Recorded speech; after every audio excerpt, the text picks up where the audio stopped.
comeback incomplete. The Knicks couldn't finish the comeback, but we got Summer League Knox back. Let's go.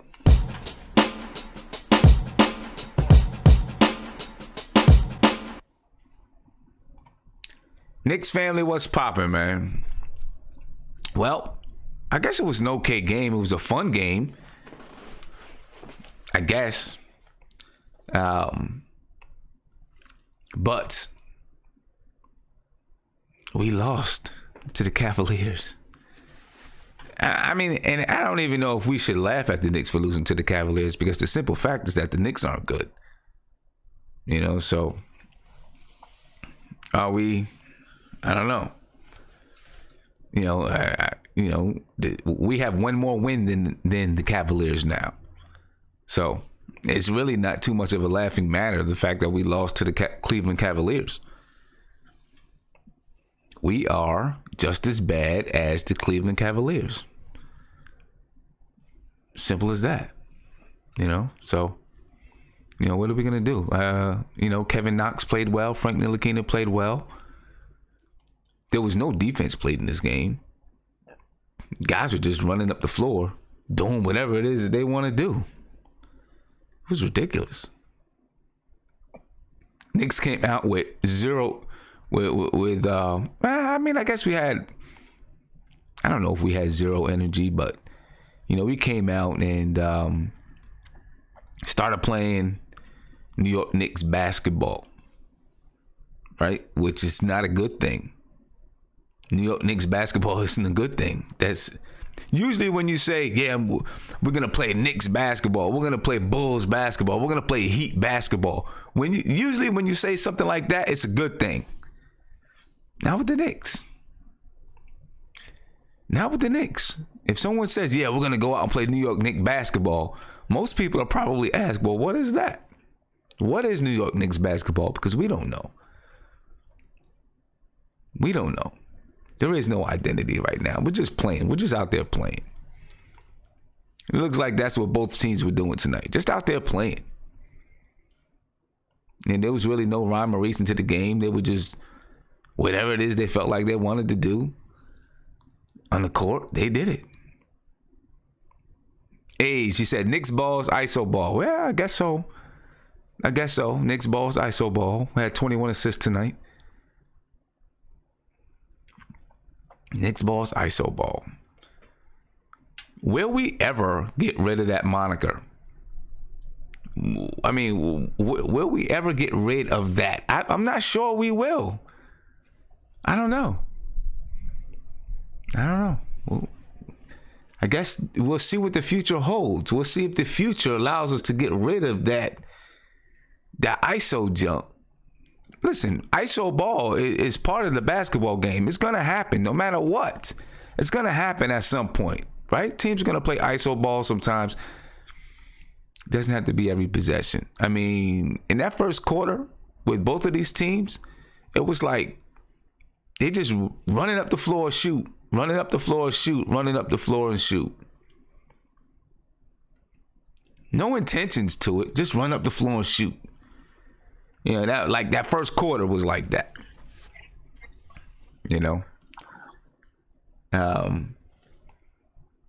But that's what we expected with these two teams. That's what we expected. We expected that kind of play.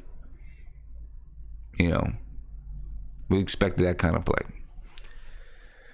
I expected the Knicks to win. We almost got blown out. We did come back. I don't know if I want to call it a valiant effort to come back. It was a team that we should have never been down by 22 against, in my opinion. And we were able to, put some things together to finally come back and make a run. Take a lead in the fourth quarter when Knox scored 5 straight points. In the fourth and fifth point on a big dunk delivered by Emmanuel Mudiay, not delivered by Emmanuel Mudiay, assisted by Emmanuel Mudiay. And then we couldn't stop Rodney Hood. We played decent defense on him. I'll say that. I mean, Frank played decent defense. It was just a better shot by Rodney Hood. A team that scores 103 points per game scored 113 points on us. And we said it in the pregame. If any team can make the Cleveland Cavaliers look like a really good team, it's the New York Knicks. I'm not going to say we made them look like a really good team, but we made them look good enough. We gave up 39 points in the first quarter. Outscored them in the quarter number 2, quarter number 3, but then we gave it back to them in the fourth quarter. Again, we're going to talk about it. Pain in the paint. We have a real pain in the paint. You know. Got a couple guys here in the video chat. I'm going to open up the video chat. Talk to these guys a little bit. See what's going on. We got Aunt G. We got C-Dog. What's poppin', fellas? How y'all feeling? What's up? What up? What up? I'm good, man. I'm good. C-Dog, what you think about the game tonight? It was there at the end. Too much Mudiay at the end. He blew the game for us. You said Mudiay lost the game for us? Yeah. No. A lot of stuff at the end. Yeah, I mean, yeah, I mean, he got in the paint. He got in the paint on that last play. He got in the paint. Looked like he did. Maybe got bumped by Deli in the back. That's not good enough, man. You got to go up stronger than that. You don't jump backwards to try to shoot. The referee's never gonna. He's not gonna give it to you. This ain't high school basketball. You might be right. You might be right. I know I'm right. They didn't blow the whistle. Yeah, I mean, I'm not guessing. Sir, I mean, if it was Chris Paul, they might have gave it to him. So, you know, yeah, it depends on who you are. You know what I mean? Depends, yeah, well, sometimes you gotta know who you are. Yeah, that's true. That's true. You gotta know who you are. And what you think about the game? First to respond to that, my only issue with that shot was he was wide open. So just go up and take a normal shot. I don't think he had faith that he could hit the shot. And I think that's why he tried to draw the foul. It's my opinion. Because he was open. A little floater would have sufficed. He didn't have to jump back into Dellavedova. So I saw what he was trying to do. Mm-hmm. It wasn't a bad idea, I guess, but it was the wrong decision in that situation. Okay. But this is the kind of game that I don't mind, you know, the loss. Like, I don't like losing, of course, but when you see how the guys like Frank and Kevin Knox played, as a fan and like knowing the team and knowing the situation we're in, I feel like I left this game more encouraged than discouraged by the loss. Because Knox and Frank are just playing with a different level of assertiveness right now. Yeah. And I like it. Like, Knox is, I mean, even on that, I think it was towards the end of the game when I think it was Rodney Hood that was going up for the shot. And Knox played beautiful defense and tipped the ball and blocked it. Like, stuff like that is encouraging to see. It's the small stuff that, you know, 3 weeks ago he wasn't doing. So it shows that he's a quick learner. But he looks like a totally different player. So, you know, it's encouraging. And Frank followed up his 19-point game with a 16-point game. Mm-hmm. And, you know, so and he's knocking down his threes. And I really think that's the difference. He's just hitting his shots. So, you know, I want to see him keep going. And Knox, you know, he had another great game. I think that's like 6 in a row now, or 5 in a row of really good games. Yeah. So I'm encouraged. Playing good ball. Yeah. Knox playing really good ball. Nate, what's up, man? How you doing? What you think, man? What you think about the game?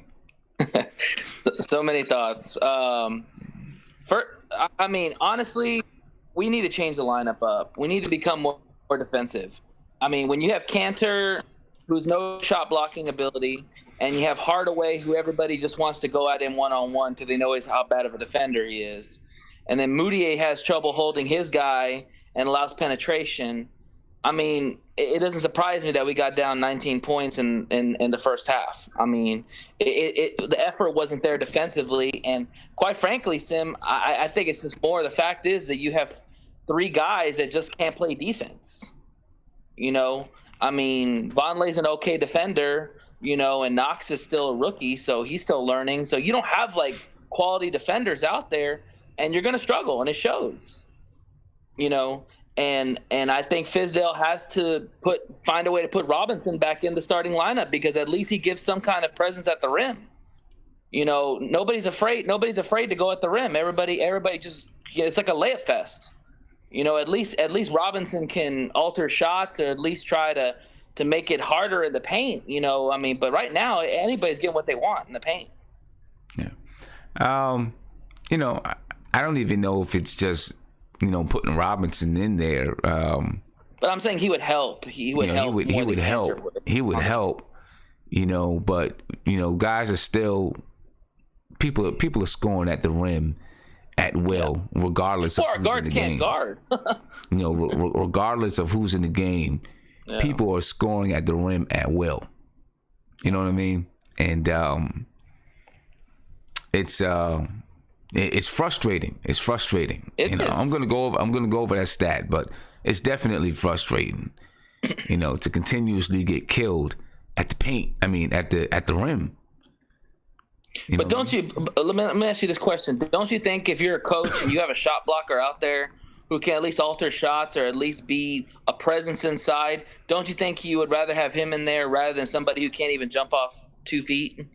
I mean, listen, he may alter some shots. He's going to alter some shots, but I'm going to tell you right now, he's going to end up fouling out because our guards get to the rim and he's going to foul out because he doesn't know how to stay on his feet yet. He's going to foul out. We're going to end up with Cantor in there anyway. I can guarantee it. Yeah. You know what I mean? Because our guards are allowing so much penetration. Sure. Yeah. So much penetration. It's ridiculous. We are unable. The screening role really is killing us from the guard penetration standpoint. Our guys get screened, and when we go over, if we go under the screen, they hit the three. If we go over the screen, they get blown by. I mean, you can't say they get blown by because they got a screen on them. But if they go over the screen, then we don't have the proper help defense to stop guys from getting into the paint, right? And then our guards can't get back. Either way, and then we still have guards that get blown by without a screen. Yeah. You know what I'm saying?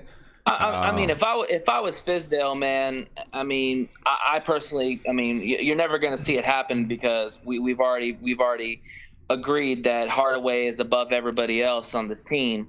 But if it was me, I'd pull Hardaway and I'd pull Mudiay and I put Dawson and Ntilikina because both of them can fight off those screens and both of them move their feet very well for defenders on the guards, and they would be able to at least contain these guards at best, rather than just allowing them to just go right by him and then make the layups. Well, you know.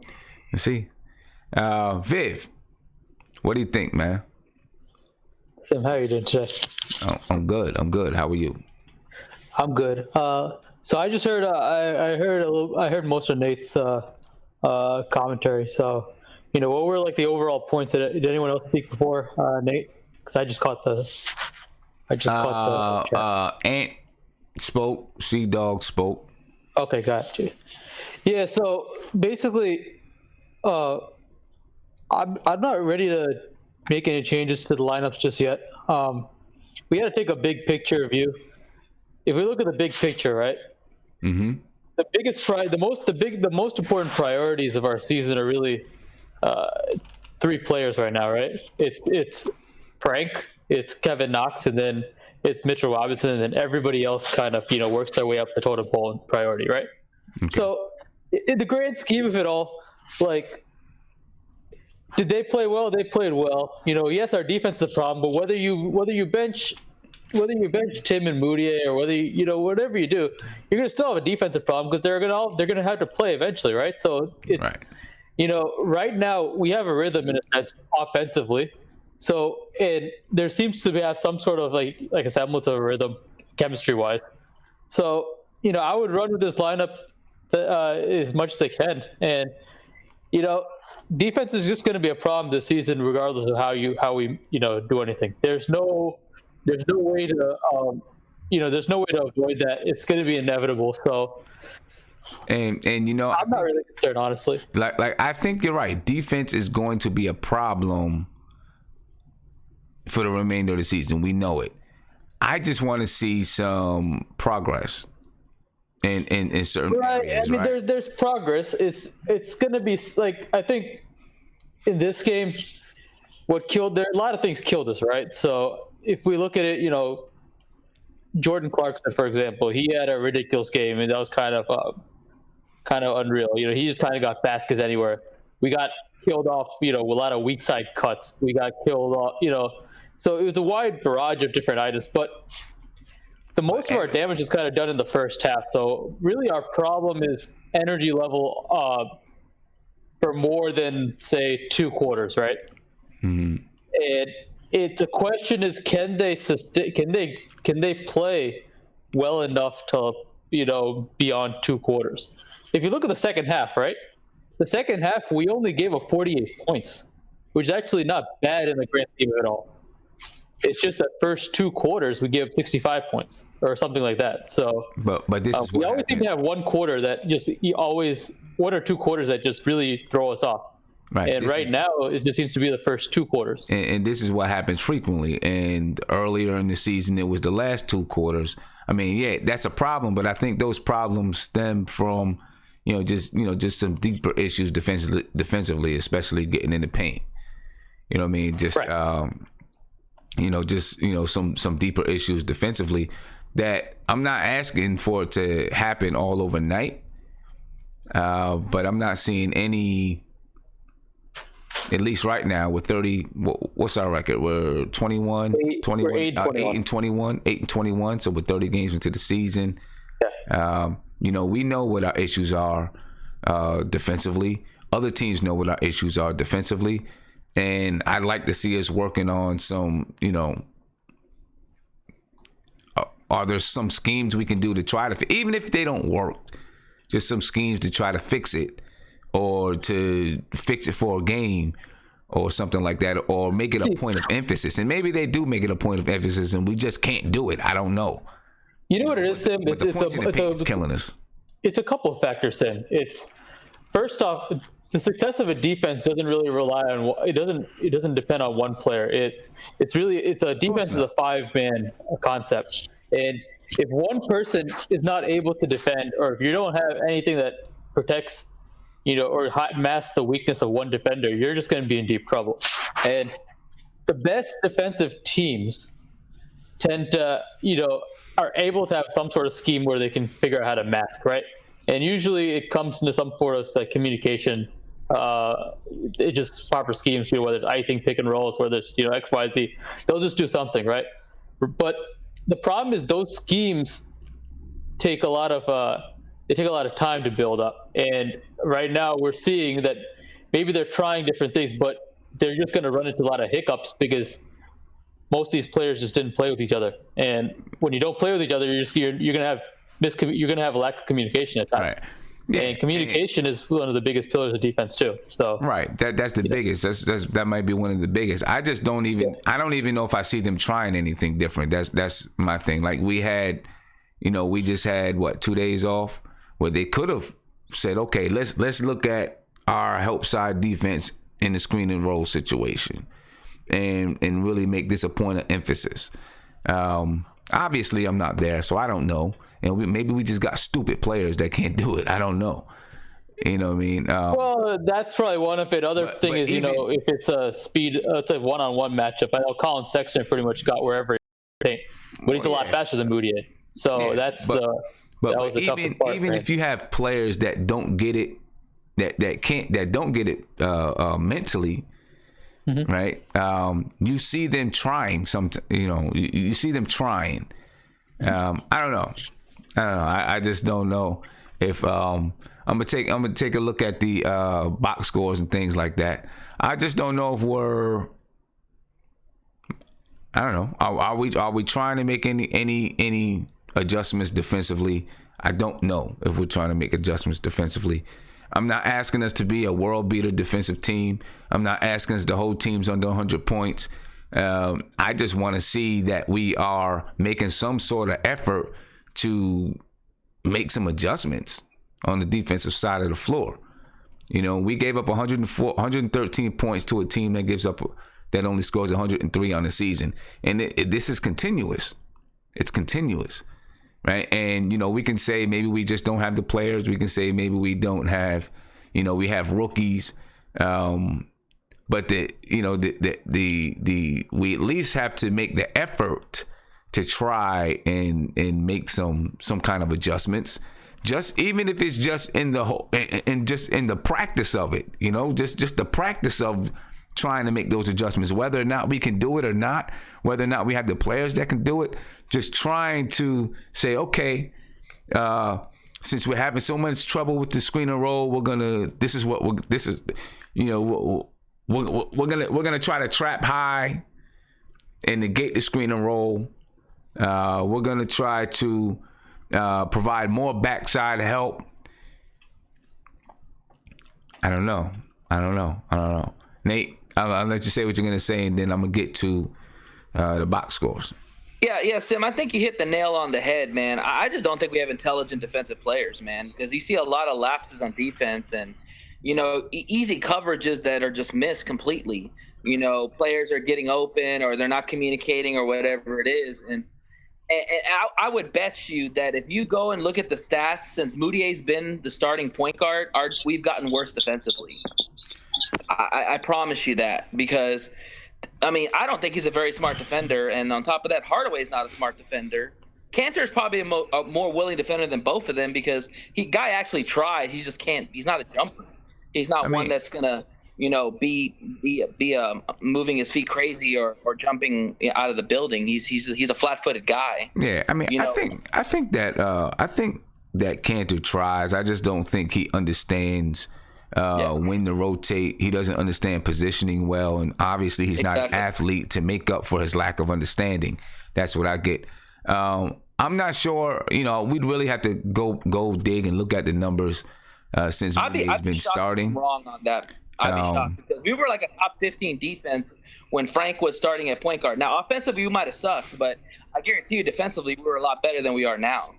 Well, let me ask you this, Nate. Were we a top 15 defense because we were better defensively, or because with Frank starting, the pace was slower, which means the other team had less possessions and they scored less?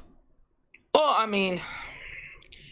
it's kind of a little bit of both. I think we would Frank have to look slowing at it down helped, but also too, Frank is a good switching defender, so he was able to help in a lot of situations. True. Of course he did.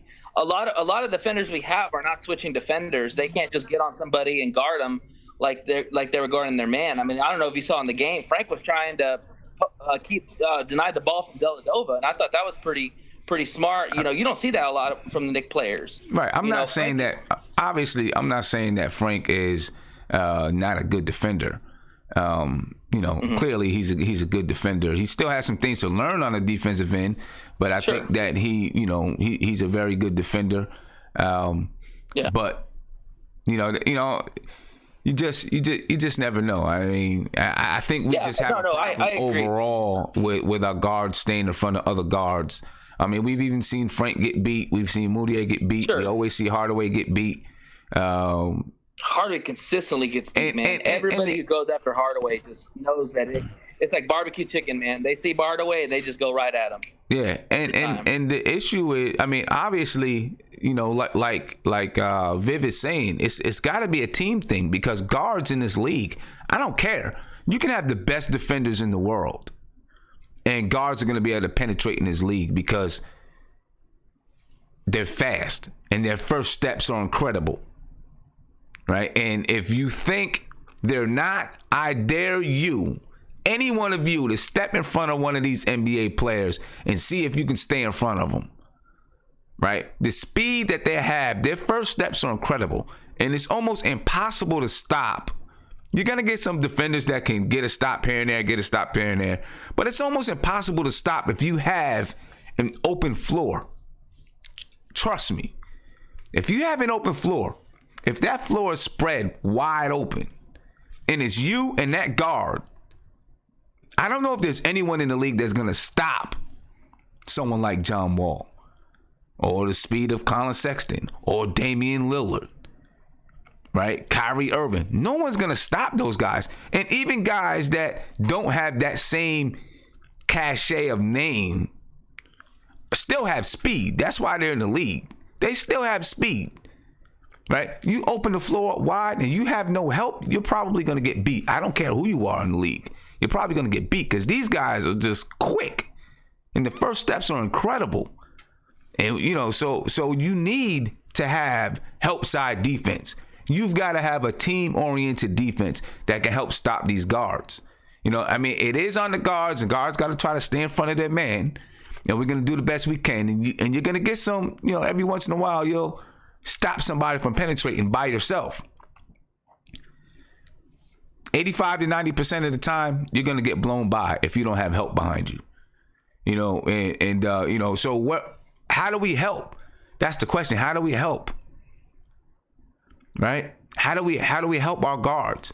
Because, yeah, we do need Kanter to be able to help, you know, get stops in the paint, block shots, and those type of things.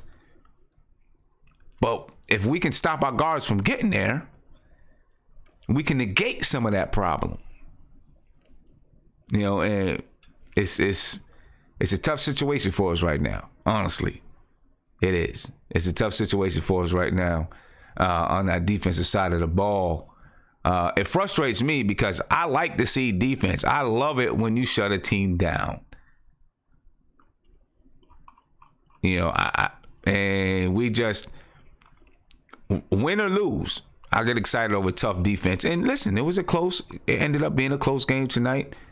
Fun game to watch. A pretty fun game to watch. You know, Knox came, you know, Mudiay to Knox for the dunk to give us the lead. Thought maybe the game was done right there. Thought maybe we had it. We couldn't hold on to it. You know, Rodney Hood hit a good shot. It was well defended. Just hit a, you know, good offense is going to beat good defense any day. Great offense is going to beat great defense just about any day. We take a run down, take a look at the box scores. I'm going to run it down. Let's get this up here so we can take a look at it. See where we're at. Looking at the Knicks box score for the night.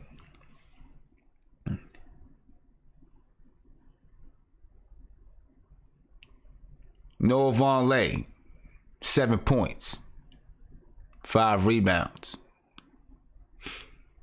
Kevin Knox had 19 points, 1 assist, 7 rebounds. And Kevin Knox is on fire, ladies and gentlemen. The kid is on fire. You know, he's taking it back. He's taking it back. We're going to take a look at it. We're going to take a look at him. Inez Kanter, 20 points, 10 rebounds, 3 assists. Tim Hardaway Jr., 20 points, 5 rebounds. Tim Hardaway shot tonight. He was 6 for 18, 33.3% from the field. And, you know, when are we going to get back-to-back games where Tim Hardaway shoots above, you know, 50% or something like that? Because it's not happening. He shot 57% the last game. And now tonight, once again, he's back down 33%. And again, I'm going to ask again to please hold this man accountable too. You know what I mean? I'm tired of seeing it. I'm tired of seeing it. You know, I want to see. I'm just tired of seeing it. And I don't know if there's anything else for me to say about it. You know what I mean? Let's see who else we got here. Frank Ntilikina, 6 for 13 from the field. 16 points, 4 assists, 3 rebounds. Also had 4 turnovers and 1 steal on the night. And we're seeing Frank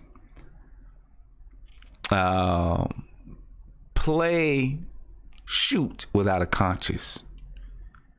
That's one of the things that we're seeing from him right now. He's shooting the ball without a worry. If he misses, he misses. He's not concerned about it.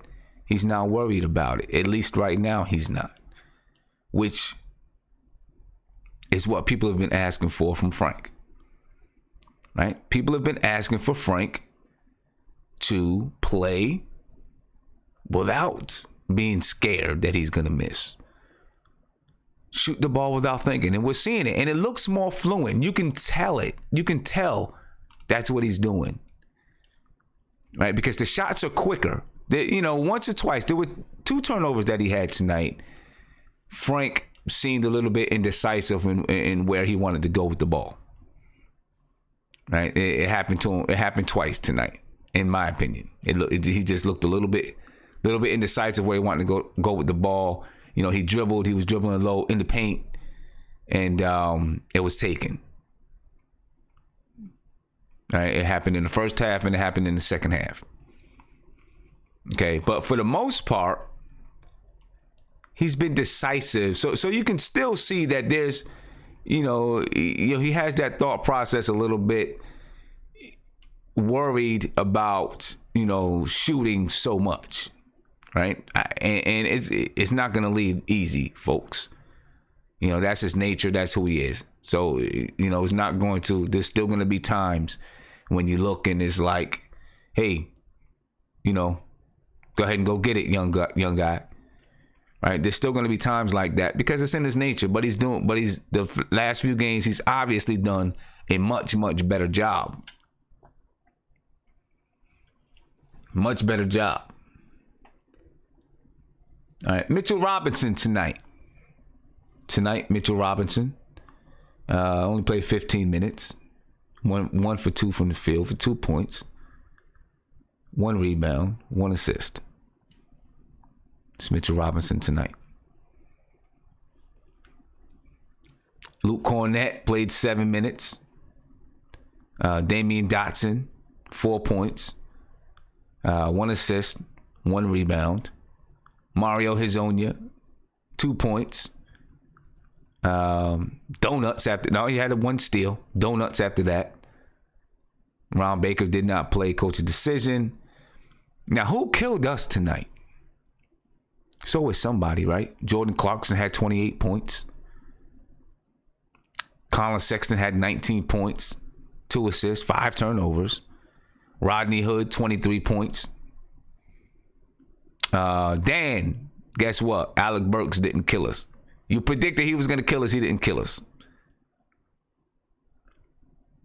All right, Larry Nance Jr., Matthew Dellavedova, returning back to Cleveland. I think this was his first game back in Cleveland. He did play in Milwaukee, they said. He had 15 points, 3 assists, 4 rebounds. David Nwaba, 9 points. Jalen Jones, 4 points, 2 rebounds. Larry Nance Jr. also had 11 rebounds along with his 4 points. Sorry about that. And Jaren Blossengame, I just wanted to say his last name. That's all. He had 5 points. His name can't even fit on the back of his jersey. I've never heard that name before, Blossengame. Jaren Blossengame.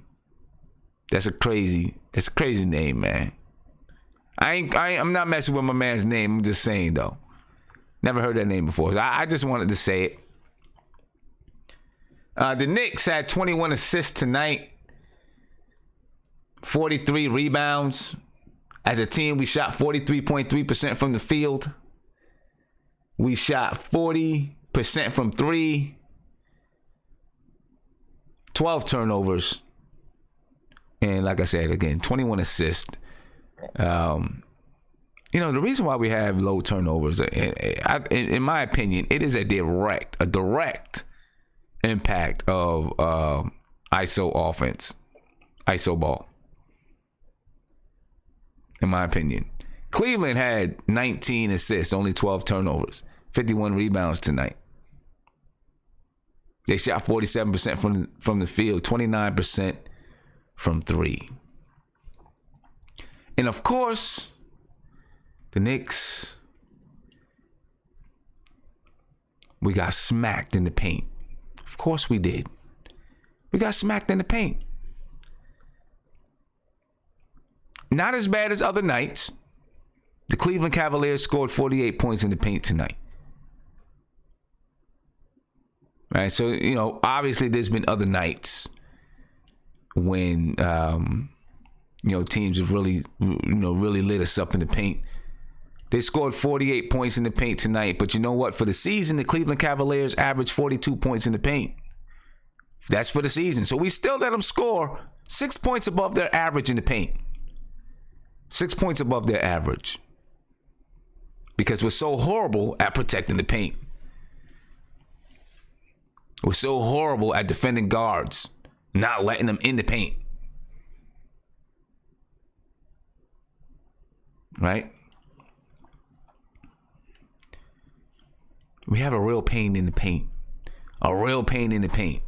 Opponents average 52.1 points in the paint versus the Knicks. 52.1 points in the paint versus the Knicks. The Knicks are 29th in the league in opponents' points in the paint. 29th in the league.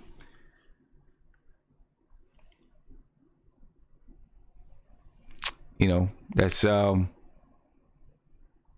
a team that boasts two very good defensive players at the guard spots, Frank Ntilikina and Damian Dotson.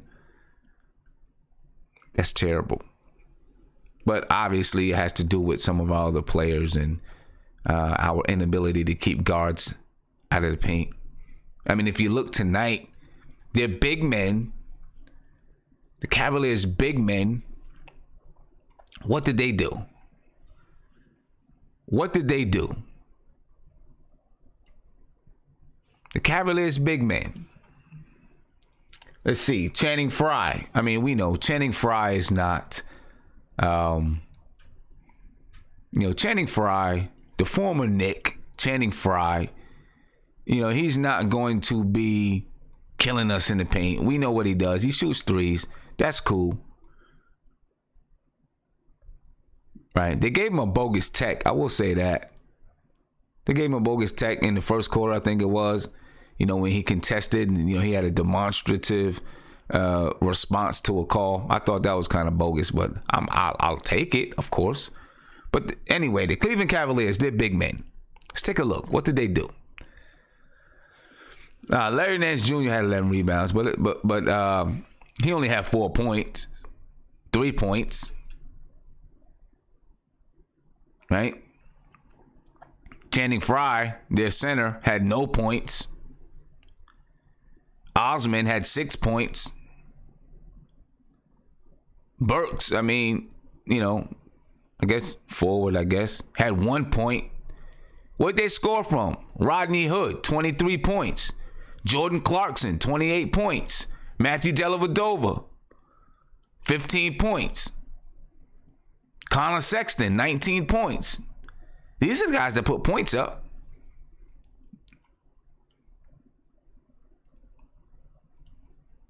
These are the guys that put up points. Right? In the paint. Because they penetrated into the paint. That's who scored. Right? So it's not like we're getting killed by big men all the time. We're getting killed by the guards. Getting into the paint. Penetrating. We just talked about it earlier. Talking about it again. Geez, we got to do something. Who's guarding them? That's what the question is right there. Who's guarding these guys? Well, let's take a look at it one more time.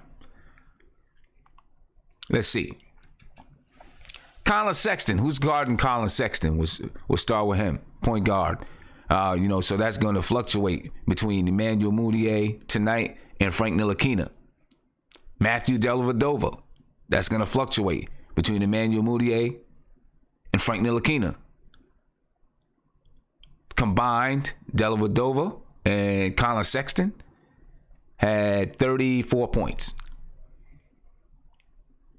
Rodney Hood, guard, right? That's going to, it's going to be between Tim Hardaway and Frank Ntilikina. Maybe some Emmanuel Mudiay, depending on the switches. Everything's always going to depend on the switches. That's one thing about our team, and not just our team, any team in the NBA, really. It's hard to say, you have a matchup to start the game, but throughout the game, you really have to look at how many minutes a player defended another player. Right? You really got to break it down and see how many possessions Tim Hardaway guarded Jordan Clarkson, and then see how many times Jordan Clarkson scored on Tim Hardaway during those possessions, right? To really know something about the player and if they're playing defense or not. So it really is a team thing. All of the guards, Damian Dotson, Frank Ntilikina, Tim Hardaway Jr., Emmanuel Mudiay, it's all of their responsibility because they're going to be switching back and forth from player to player. So it's all of their responsibilities.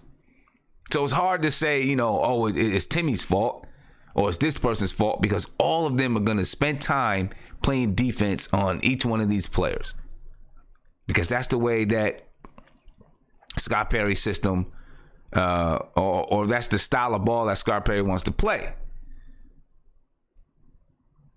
Right? Positionless basketball, mainly on the defensive side, so that you can switch off.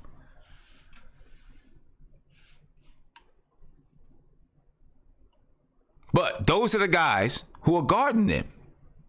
When you talk about those four guards, Hood, Sexton, Clarkson, Dellavedova, that's Frank, Dotson, Hardaway, Mudiay. That's who's guarding them. That's who's guarding them. We got to find a way. We got to find a way to stay in front of your man if you can, as much as you can. Call for help if you can. Call for it. Don't be afraid. Don't be embarrassed to call for help. But we got to stop giving up these points in the paint, man. We got to stop giving up these points in the paint. It's ridiculous. It's a ridiculous thing. It's a ridiculous thing. Let's come back to the video chat. See what these guys talking about. See what the guy's saying. I know I got a few people requesting to get in.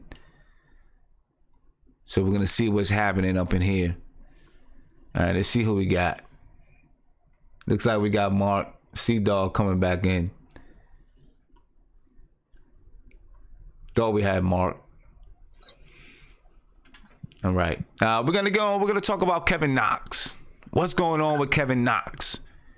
Because Kevin Knox is having the past 5-6 game.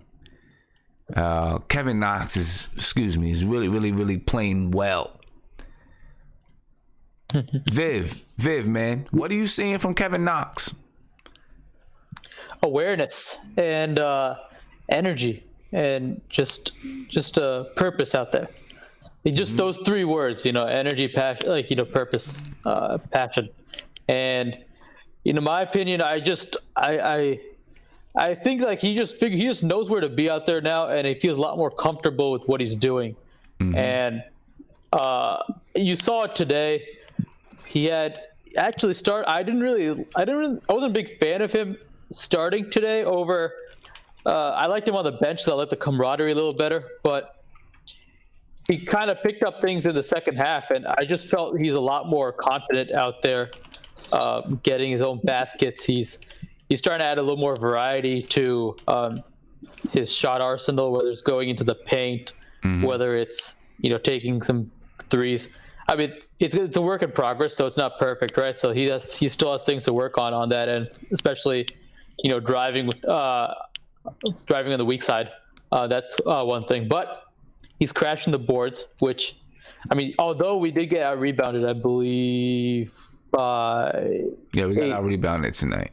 We did get out rebounded, but at least it's a start that he grabbed 7 rebounds, which is good for someone in his position.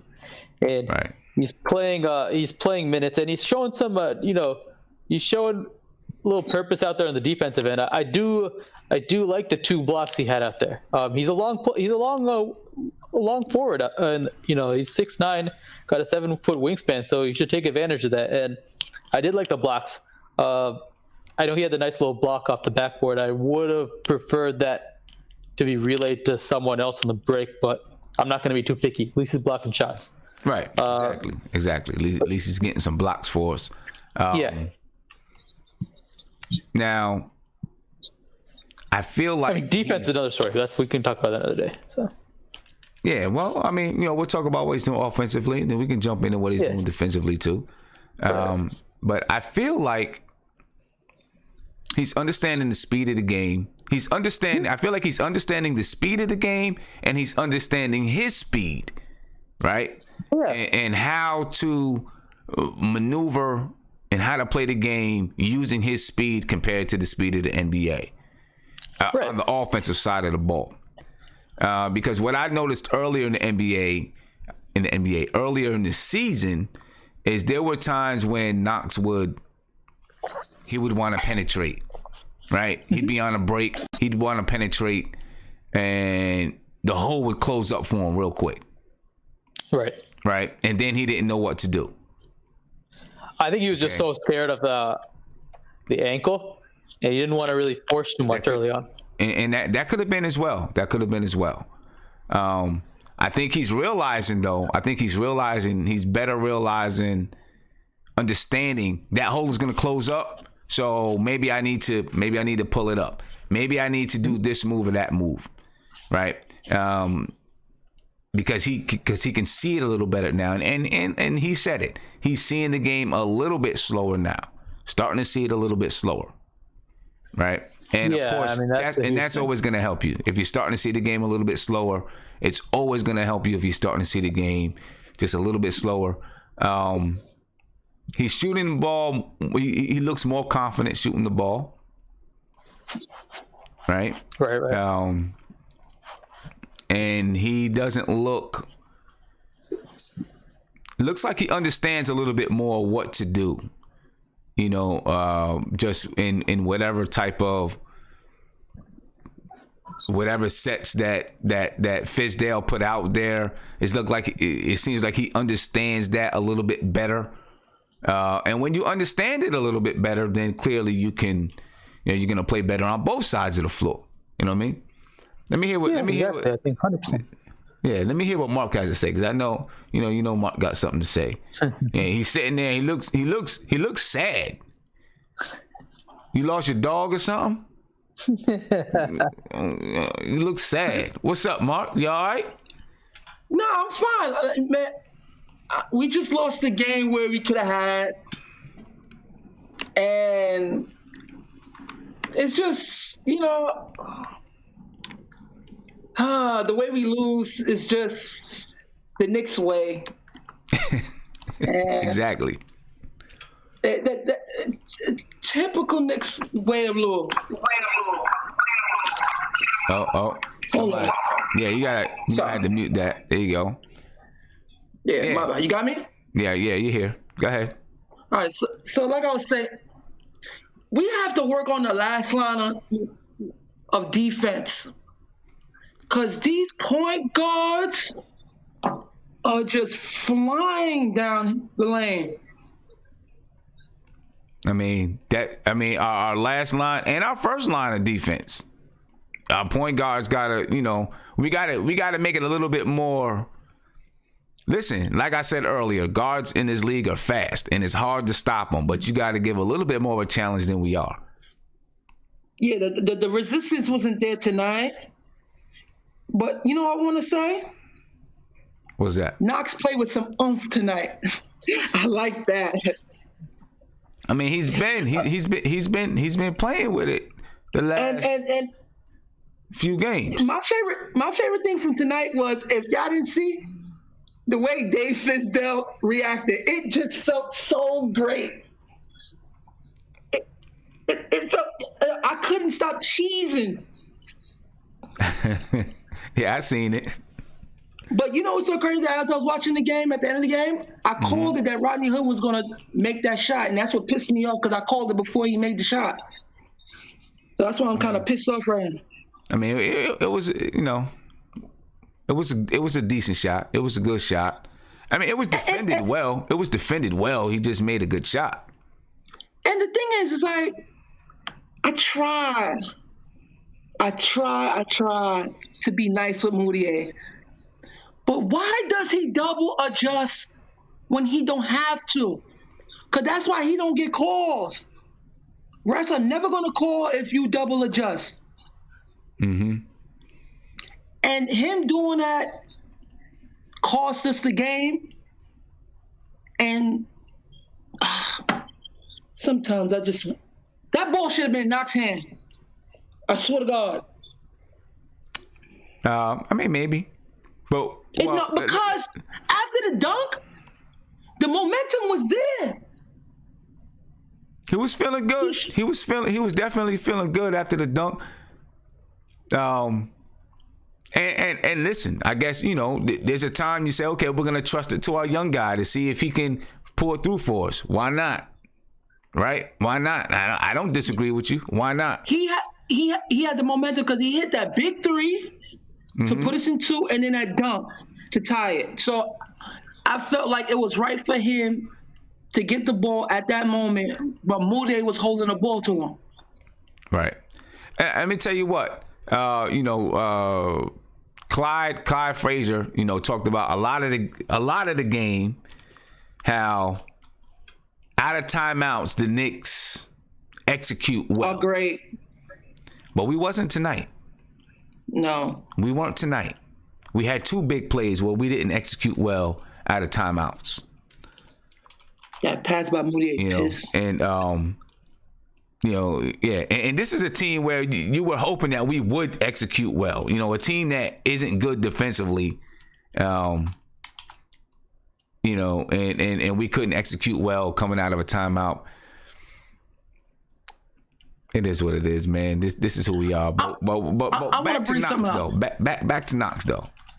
Oh yeah, back to him. Back to Knox. He's playing. What do you think about what he's doing lately? The past 5-6 games. Fizz is running little stuff for him so he can understand. Mm-hmm.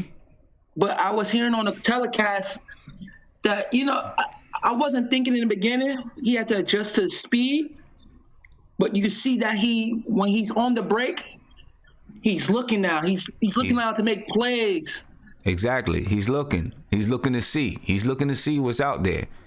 Because it's a big adjustment. It's a big adjustment. Yeah, it is. It's a really big adjustment going from, especially for some of these guys that's playing like, you're playing like 6 months in college, right? You're playing 6 months in college. College ball slow. And then you go into the NBA. So you're going from high school, you play 6 months in college or less, and then now you're in the NBA. That's a big jump for these guys. And then you're asked to adjust to the speed at the drop of a dime. That's a big jump. And and like Viv just said, it shows and it proves that he's a fast learner. He's adjusting. That he can learn, and he's making those adjustments, man. And the thing too, when he's attacking the paint, he's learning how to use his angles because he's athletic, but he don't have that upper body strength. So he's learning how to use the angles when he's scoring. Because like I said, he's a finesse player. He's not more of a use his strength. It's more about his skill to the game. But the thing too is that Fizdale's running stuff for him. If y'all not seeing, because they ran a lot of good plays today. Because there was a lot of space on the floor. That's why we were scoring at a point, especially when we was coming back into the game. He was running a lot of sets. Well, this was a game that you would hope that they would be able to score against, because I guess the game was going to go either one or two ways. It was going to be a horror fest on the offensive side, right? Mm-hmm. Because neither team were really good shooting teams, or there was going to be no defense played, and each team was going to be able to score. You know what I'm saying? Yeah, we need a big man because Cleveland was just running screens and rolls on us all game. Well, that's every team, man. That's every single team. Let me they abuse it. Yeah. Let me get back. Let me see what some of these other guys think about Kevin Knox and how they feel, about what they said. And what do you like about what you're seeing right now? Kevin Knox? What do you like about what you're seeing? Just the confidence and assertiveness. I think that's the biggest, thing. Yo, Viv. That's propelling him right now. And because of what you said, the game's slowing down for him, I think that's contributing to his confidence a little bit. Because I think that he's starting to, understand, where to go, where he's efficient at, things like that. So I think that's what's contributing to his confidence. And I just want the guys to keep looking for him. Because the more they keep looking for him, the more confidence he'll get. Yeah. So I want to see more plays ran for him, and as you see, his efficiency is starting to go up. He's getting a little more comfortable. He's not just settling for 3-pointers. And I think earlier in the year, he didn't really trust any other part of his game, so he would just settle for long threes. And now he's starting to pump fake, swing the ball, drive the lane, cut, run hard on the break. He's getting the rebound, going coast to coast. Mm-hmm. All of that stuff screams confidence to me. So. I want to see him keep it up. I'm excited, man. I'm excited. Yeah. Kevin Knox right now, in his last 6 games, including tonight, is averaging 16.2 points per game, 7.2 rebounds per game. This is Kevin Knox in the last 6 games, and that puts him like top 3 rookies in the league. 16 points per game, 7.2 rebounds per game. And, on the season, and this does not include the most current game, on the season, Kevin Knox is giving us 9.4 points per game, 3.8 rebounds per game. But let's see over these next, we're at game number 28, 29 right now. We'll see what happens over the next 50 some odd games, and see if he can continue to be one of the top 3 rookies in the league. I think that he can, because now he's starting to carve out his niche with the team, and the team is beginning to get a feel of who he is and what he can do. I think that, I think he can continue to play at this clip. You know what I mean? Nate, what do you think, man? I seen you had your hand, and then I'm coming to you, C-Dog, after Nate. Yeah, I mean, I totally agree with what you're saying.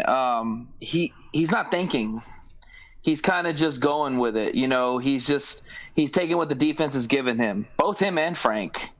I see a lot of difference in their game since the beginning of the season. I think that they're just not thinking. They're just going for it, and just making the right plays. And getting easy baskets too. I think that really helps. That helps. That definitely helps when you can get some easy baskets on the fast break.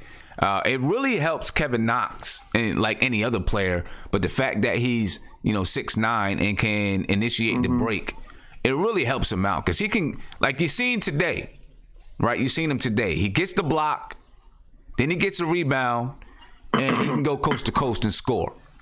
Right. You know what I'm saying?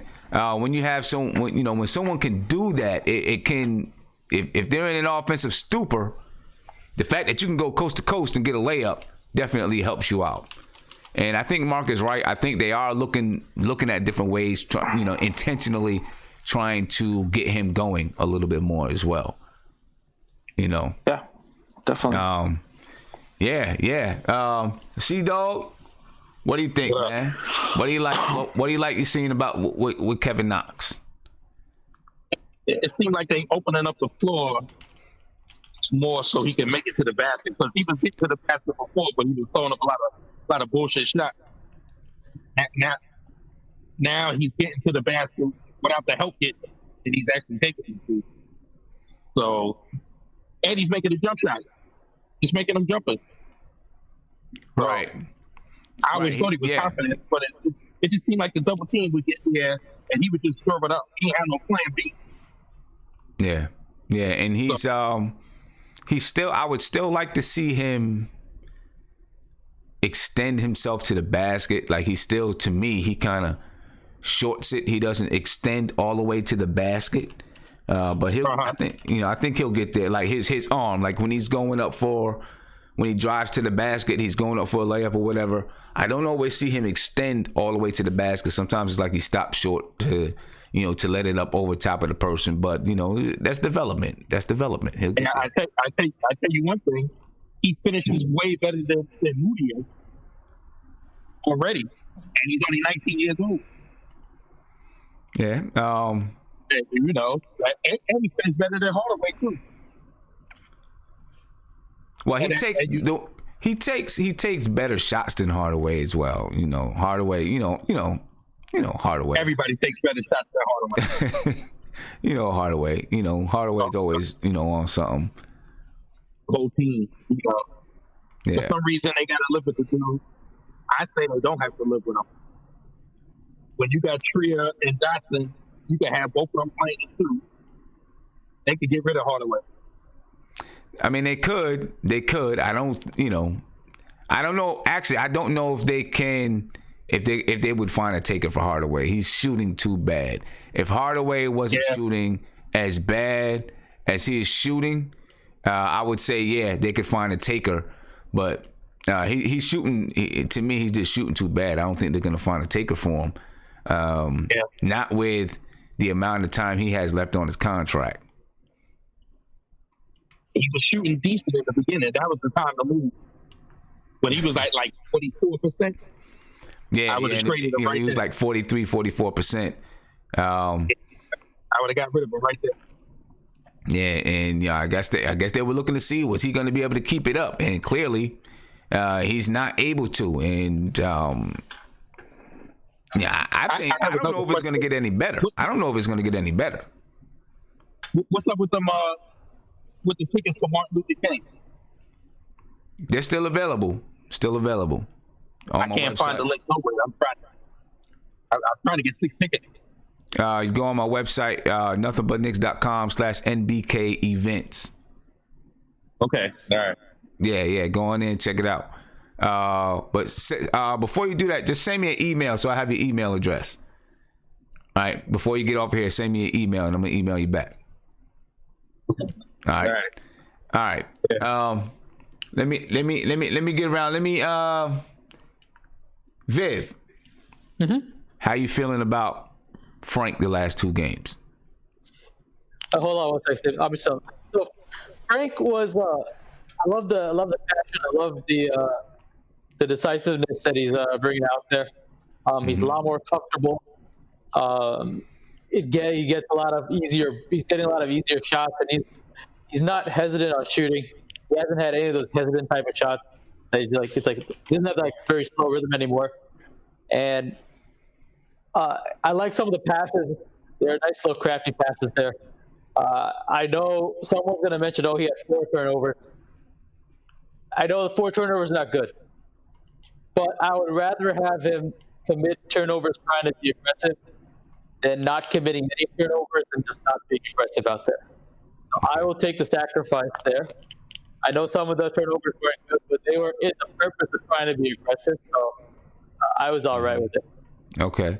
I like the threes. He's getting a lot of good threes too, in my opinion.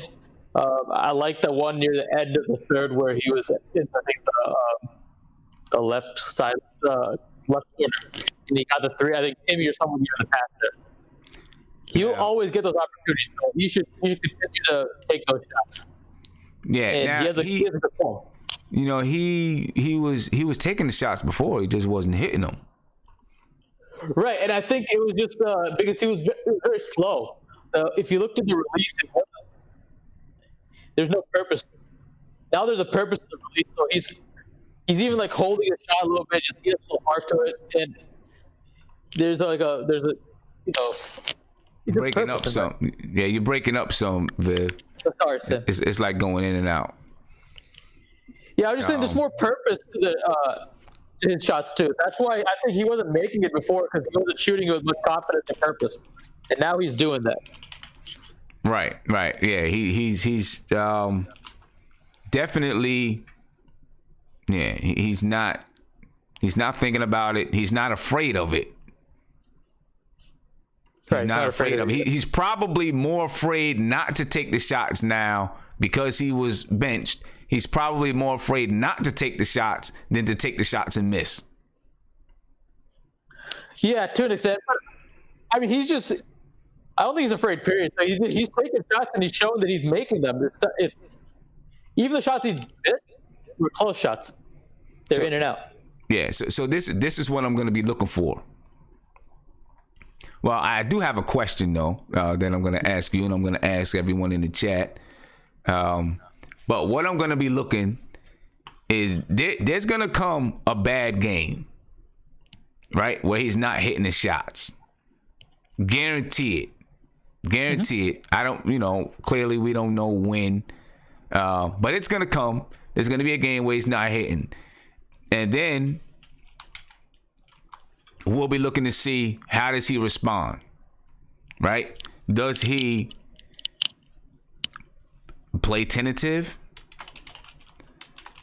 or does he continue to be assertive, right? And then of course, as a coach, what does the coach want him to do? Does the coach want him to continue, like shoot, or say, okay, let me get a good shot. Let me go to the basket. Let me wait and let the game come to me. Right. But I'm interested to see how he responds, because right now he's, riding high. He's had 2 really good games in a row. Even the game that he came back, I think he had 8 points. Right, but he's had 2 really good games in a row. So now we're gonna find out what he's gonna do.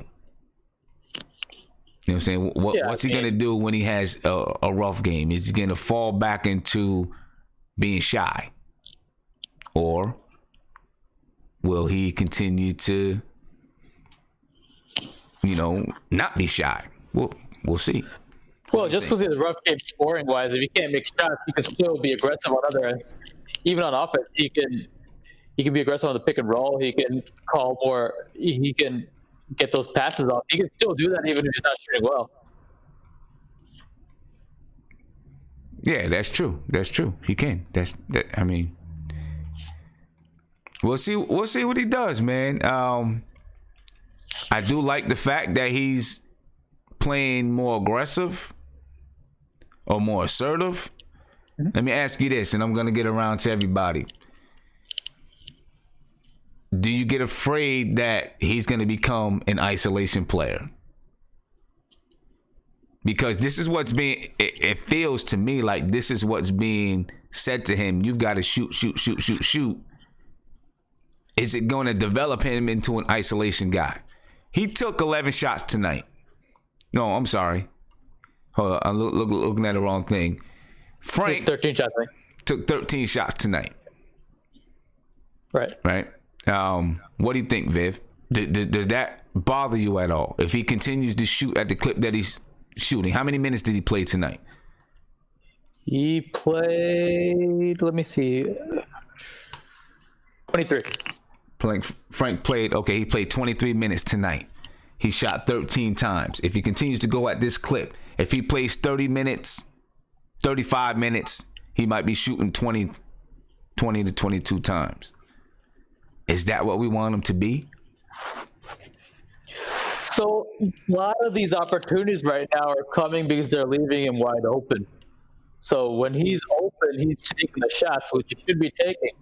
Because right now they're treating him, they're still not respecting his shot. Now when teams start respecting his shot, hopefully, and knowing Frank is like a smarter play, what he probably will do is start getting others involved. And once they start respecting his shot, it's going to open up opportunities for other people. So you will see some of those shots. You may not see him take 20 shots. He might still take 10 or 13 shots, but it'll be all good shots. Okay. The problem we have to see, right? If they become forced shots, if they become like Tim Hardaway shots, then, that will become a problem. But if you put it into perspective, right now, that 13 shots, nobody else took any shots. Damian Dotson took 7 shots. Mitchell Robinson took 2. Zonia took 3, and he didn't even play with Frank for most part. So someone had to take shots in the second unit, and Frank was one of those guys. Yeah. Yeah, we'll see. Let me ask, Nate, are you concerned about that at all? No, hell no, not at all. Because if Frank's demeanor is not ISO, I really believe that he's one of those guys that wants to try to make the pass first. He's just taking shots that he's open. You know, he's taking smart shots, and he's taking what the defense is giving him. I mean, nothing seems forced. You know, No, nothing seems forced right now. I'm just asking. I think I agree with you. I think that he's smart enough to know that he's not to take crazy shots and those type of things. But the more this type of mentality gets pounded into him, the more he's going. That's what he starts to learn. Hopefully, and I think this is what Fizdale is probably hoping as well. It is Frank's nature to be a distributor, right? Exactly. It's his nature to be a guy that thinks about his teammates first. And you're seeing that. I think where Fizdale is thinking is, if we can get him in the mentality of a scorer, his natural instinct and the mentality that we teach him gonna kind of mesh together, and now he'll have a good blend of being able to score, distribute, and learn how to balance the two. Yeah, I think you saw that in tonight's game. He made shots when he needed to make, and then he made passes inside, to try to get players involved. And that's why I've always said he's more the point guard. No disrespect to Mudiay, but I just don't see it enough in Mudiay all the time. I think Mudiay is more ISO than anything. I don't know. You're really down on Mudiay. I'm not as down on Mudiay as you are. I don't think he's a very smart player. I really don't. I mean, for Mudiay tonight, let me see. What did Mudiay do again tonight? He had 15, 7, and 6. Mudiay tonight had 16 points. He did shoot 38.9% from the field. He had 7 assists. Right? I mean, he only had two turnovers in those 7 assists. He also had but he had a big turnover at the end. He also had 8 rebounds. I mean, Mudiay's been playing.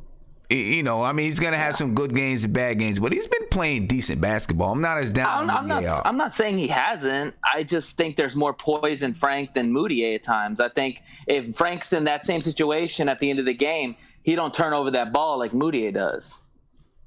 That's just my opinion. I don't know. I mean, but we've also seen Mudiay in this stretch since he's been starting. We've seen Mudiay hit some big shots too. Sure, I'm not saying hasn't been offensively aggressive, but I still question his defense and I still question his decision making at times. Okay, all right. Frank Ntilikina, by the way, in his last 3 games, is averaging 13.6 points per game in his last 3 games. And actually in his last 2 games, he's averaging 17 points per game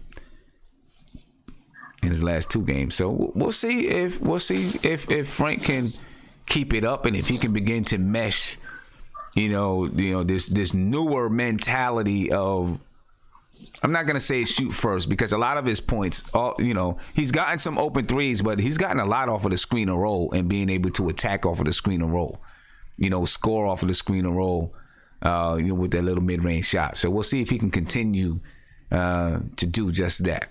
Caller, you're on live with Nothing But Knicks. What's popping? What's going on, Simmons, Isaiah? What's up with you, man? I'm chilling. Not much, man. What we talking about? How you gonna call up and you don't even know what we talking about?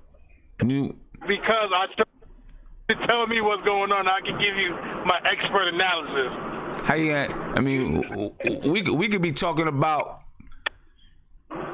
French fries. Oh man, let me tell you. I guess you can give me your expert analysis on that. All right, give me your expert analysis on French fries. Let me tell you something. That's what we talking about. Arby's steak fries is really good. You cook that up a little bit. You put it in the oven, pop. But Popeye fries are the best fries. Everybody know that. Who? Some Cajun Popeye. Oh.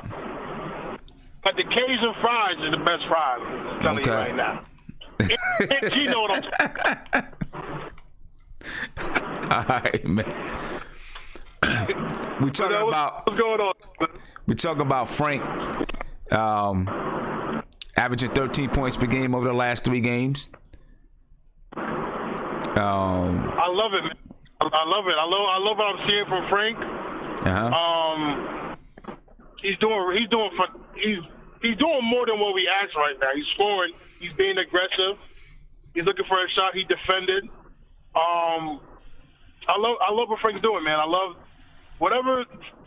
You know, we give Fizdale a lot of crap, and even though we give Fizdale a lot of crap, but what he's doing for these players, that's one thing we cannot say he's not doing well. He's pressing the right buttons for all these young players, and they all shine. Yeah. Okay. All right. But you probably talked about it already, but man, Mudiay with those last 2 possessions, man, that wasn't smart basketball, man. That was terrible basketball on Mudiay. Those last 2 possessions, and I know. Hopefully he's not going back to the old Mudiay where he's thinking a lot mentally about his mistakes, and he's looking like he's thinking a lot right now, and he doesn't want to screw up. He doesn't want to go back to the old Mudiay. I feel like he's trying to not go back to the old Mudiay instead of playing, because it's just like those last 2 were just big mental mistakes, man. It just I didn't understand it. Yeah, I mean, but sometimes sometimes that's just going to happen. We'll have to see. We'll have to see what's up with it. All right. Next thing I want to talk about is not up. It's not up as one of the topics, but ISO Zoe, he's got a hamstring injury, right? Air quotes instead of air quotes. Yeah, He's got we'll throw that in quotes, right? He's got a hamstring injury. His 45-day deadline is extended past December the 15th due to the injury, which is causing him to have time away from the team. The time away from the team cuts his 45 days short. Right? Well, not cuts it short, but it extends his 45 days. His 45 days could have been up, tonight or Friday or something like that. But because of the injury, he's not going to spend time with the team. Also, December 15th, that is the date that Luke Cornett, Noah Vonleh, Mario Hezonja are available through trade. Right? And now you can trade them. Is that a coincidence? Is it just a coincidence? Or is it something that the Knicks, it was something strategic by Zoe and the Knicks? Well, right? You know what, Sim, though? You know what I think, man? Well, you can't trade Mario. You can't trade him. You're not going to trade Noah Vonleh. So the way it's looking right now, it's looking like Cornett's going to be the odd man out. Because in a simple fact, even though we all want Mario to go, at the end of the day, he was a free agent. He chose us. And it would look bad on the Knicks to cut Mario. So it just wouldn't look right for the Knicks to cut Mario or to trade Mario. So I'm not sad to say, unless they have a mutual buyout agreement, I don't see Mario leaving. And then we all know Noah Vonleh is not leaving. Well, I'm not saying. I'm not saying that they're definitely going to trade one of these guys. What I'm saying is that, now that, his deadline is, is after December the 15th, it at least gives the Knicks brass an opportunity to discuss a trade, right? To say, okay, we know we've got to open up one roster spot. These guys are available to be traded December the 15th. And, that discussion could have happened. It could happen today, even though, the trade discussion or trade negotiations could be happening right now, as we know, and they know December 15th, when Luke Cornett is available, we're trading him to blah, blah, blah, blah, blah.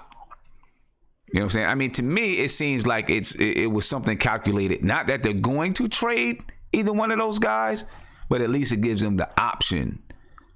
You know, because if you're gonna try to, it allows you more time to negotiate, more time to strategize, so that you can give ISO Zoe the contract that you want to give him, a fair contract that's gonna keep him around in a New York uniform, keep him rocking that number 14 for the Knicks.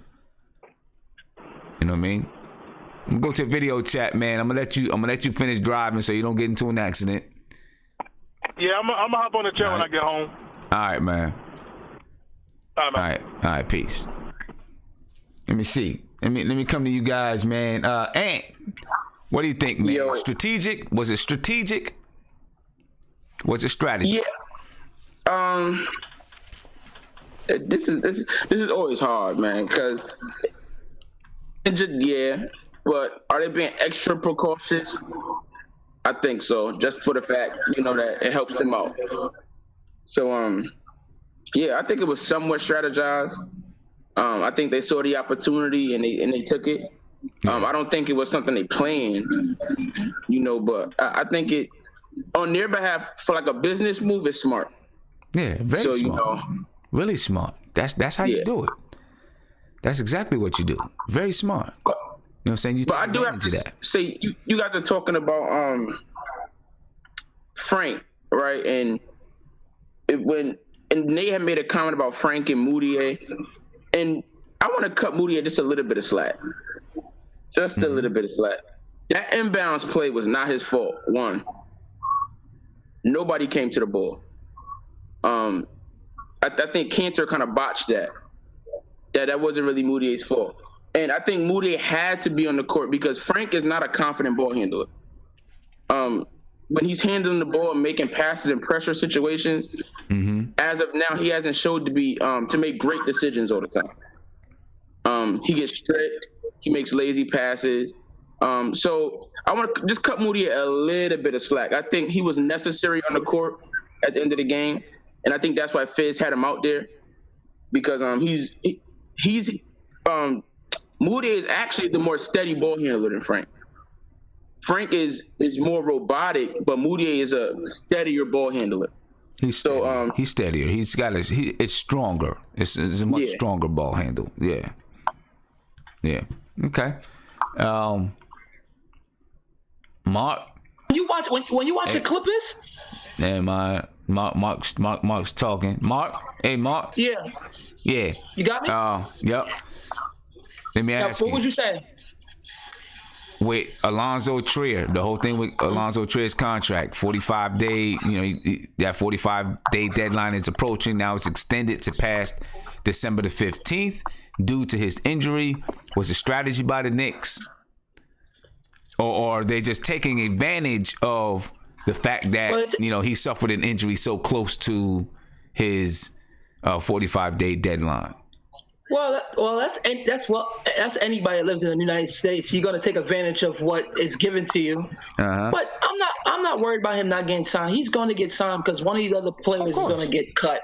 That would be the whole reason that it's good that that would be the whole reason that they extend, do something so that he can extend his deadline so that they can possibly, because remember, December the 15th is when Luke Cornett, Noah Vonleh, or Mario Hezonja, because they were signed in the offseason, that's when they can be traded. Right? So now that his deadline, Cornett might be gone. Yeah, now that his deadline is after December the 15th, it just gives Scott Perry, Steve Mills a little bit, a few more options to play with. And too, I think they're going to do some trades because they don't want to really cut anybody, so they'd rather trade them to get an asset or get something out of that. Okay, Lily Phillips thinks the same things. Thinks trade. Think there's going to be a trade more than a wave. Because when you watch how Perry's doing stuff, he's using these players. Like I said, it's more to get these players stats up to make them look decent. So a team might need a third string guard or a second string guard. So he could use Mudiay or someone else to like, okay, listen, give me a second round pick and you can have him, because a lot of these teams and a lot of injuries is happening right now. Right. And these teams could use certain players. You don't think a team could lose Luke Cornett with his spacing in three? Yeah. Yeah, they might. You know? Yeah, somebody might. Or Mario Zonia, because he gets shit, honestly. Honestly. Yo, I don't know what's going on with Mario, man, and how that's gonna work out. C-Dog. It bothers me. Yeah, I don't know how that's gonna work, man. C-Dog, what's up, man? Well, they got to get rid of somebody. If we know Trey is going to be on the team, why nobody's talking about Ron Baker? I mean, Ron Baker would be, they could have traded Ron Baker at any time. He would probably be waived if they were going to get rid of Ron Baker. They'd probably waive him. All right, so waive him. How many point guards do you need on the team? I mean, yeah, that's true. I think they probably because they already got those dollars committed. If it were me, I'd be working all the way up to the last minute to see if there's any kind of trade that I can make to bring back something that's going to benefit the team, because I got that money committed. And then if I can't, then I go ahead and waive it. 15 guys already. Somebody got to go. Right, but if you can make a trade where you send out 2 and bring back 1, then you have a roster spot open. So I would try to find a way as much as I can, not to just throw the money away, but to see if I can bring something back that's going to benefit the team, and I take it all the way up to the last minute. But the Knicks got a shitty team, which means they got shitty players. Nobody wants the players the Knicks have. I mean, you know what? For the most part, that's true. Nobody's gonna. Yeah, I mean, for the most part, that's true. But we've seen so far. I mean, no one thought that we was going to be able to get anything from Melo. We did all right with that, right? I mean, we ended up, Mitchell Robinson is a result of that Melo trade. You know what I mean? So, even though it may seem like we don't have anyone that any other team would want, I'm still going to be on the phone. I mean, that's his job. That's what he got to do. I'd be on my phone up until the last minute. Up until the last minute, trying to make something happen, trying to bring back something positive for the team. I don't care if it's a second round draft pick. You know what I'm saying? Trying to bring something back, because believe it or not, Ron Baker's contract, even though it has a technical, even if Mitchell never becomes a great offensive player, he can be dominant. Yeah, it has technically it has some kind of a no trade clause. Luke Cornett does as well, has a technical no trade clause. I'm pretty sure those guys would agree to a trade, especially. I mean, either one of them, I'm pretty sure would agree to a trade, because they're going to be free agents next year anyway. Or maybe they wouldn't. Maybe they wouldn't. I don't know. But I think that they probably would. They're going to be a free agent next year anyway. I would try to see if there's anything out there that I can get. If there's a team that just wants, if there's something out there that I can get, I'd see if I can get it. Right? For example, I don't know. I'm just saying. I don't even have an example. I don't know. I don't even have an example. But if there's something out there, I would see if I can get it before I just waive. The same thing they did with Noah, right? They tried to see if there's anything possible that they could get. Then finally, they let it go. Nate?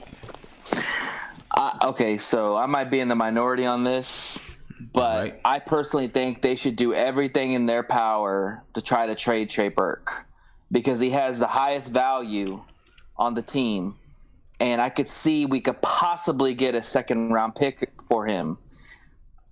And I just think we need to break up those 3 point guards, man, because Mudiay's playing better. Frank's playing better. What happens when Burke comes back? Now we got to give minutes to Burke, and then, who knows who's going to go south and all that. So I think they got to trade Burke. I think he deserves to be on a team where he can get more minutes and he can shine. You never know. I mean, I don't think, honestly, I don't know if anyone is off the table as far as being traded. If something's gonna happen, I don't think anyone's gonna, any player. I don't care, any player in the league. And I know a lot of people always tell me no. I disagree. Any player in the league, if the right trade comes along, will get traded. Any player, I don't care who you are. If the right thing comes along, you get traded. Or you figure you have to do something because everybody says trade Cornette. Well, what happens if Mitchell Robinson goes down? Then we have no bigs. That's why we want to keep Cornette. Ron Baker probably would be the best answer, but he has no trade value. And Courtney Lee is a possibility, but I just think you got to break up those 3 point guards, man. I mean, you got to go with either your starter and your backup. Yeah. I mean, we don't need 3 point guards, and then you got Trier that could arguably be another point guard. You got to break those point guards up. We just got way too much glut there. Yeah, and eventually they will. You got to remember, Trey Burke, Ron Baker, Emmanuel Mudiay. All of these guys are free agents in the summer. True. Right, so they're not gonna. All those guys not gonna be here next year. No True. way. Mudiay, Burke, Ron Baker. Maybe one of those guys are here. All 3 of them not gonna be here. I can guarantee that. But if you can get a second rounder for Burke, would you do it? Yeah, I don't know. Maybe. Maybe. I don't know if they want to see more of them. I don't know. I don't know what they want from. I don't know what they want from Burke. I don't know what they're gonna do with that group. Yeah. I'm sure it's tough. It's tough. But if I might if I could get a second rounder for him. I would. Something. I don't know. I don't know what they want to do with that group. I don't know what they see. I don't know where they value him within the group or within the organization. Honestly, I don't think that they're going to. I don't think they're going to bring Burke back next year. I don't either. I don't think they're going to bring him back. But that's why I say trade him now and try to get something in return. I'll say this: I wouldn't bring him back. Right? I wouldn't bring him back. I'd be looking. I'm me personally looking for something different. So if I know that I'm not going to bring him back and I can trade him for a second round pick, I'd do it. And there are other teams that could use him. He could be a starter somewhere else. I don't think he's that bad. I don't know if there's any place in the league. Honestly, I don't know if there's any team. Name a team in the league where he's going to be the starting point guard. The Suns could use a freaking point guard. I think he would flourish in the Suns offense. Maybe. I don't know. Orlando Magic. I don't know. He could play in Orlando. I don't know if he's going to be their start. If he would be their starting point guard. Who's going to start over him? I don't know. I don't even know who their starting point guard is. I had to look at their roster. I don't even know who it is. But you don't even know. That's what I'm saying. Yeah. That's my point. Yeah, I don't know. He could ball somewhere else. We'll see. All right, fellas. I'm coming down to the end. I got to cut this one short tonight because I got a meeting tomorrow morning. I got to drive. I got to travel 2 hours to get to it. Then I'm going to be there all day long. So I still got some preparation to do. All right. So I want to just get. Oh yeah, that's right. DJ Augustine. He's not starting over DJ Augustine. DJ Augustine is starting point guard for the Magic. He's not starting over DJ Augustine. DJ Augustine actually looked pretty good when he played against us. I want to know who your player of the game is. Knicks player of the game tonight. I know who mine is, and then tell me what your thoughts are versus Charlotte. Can we have a better showing? All right. Let me see. I'm gonna come around. And I'm going to start with you, Viv. Yep. Player of the game tonight, and can we have a better showing against Charlotte? My player of the game tonight is, oh man, Mark said David Fizdale. I want to give him that. I just loved when he was, cheering like crazy over Knox's dunk. Look, I got to tie. It's really hard to say because I like both their games. I like Knox and I like Frank. They both came out, played with great energy once again, and they both provided different things out there on the floor. I love Knox's defensive energy a little bit. I liked his offensive energy. I like Frank's ability to, continue to be aggressive, taking nice shots. I love the fact that he drew the foul on Dellavedova.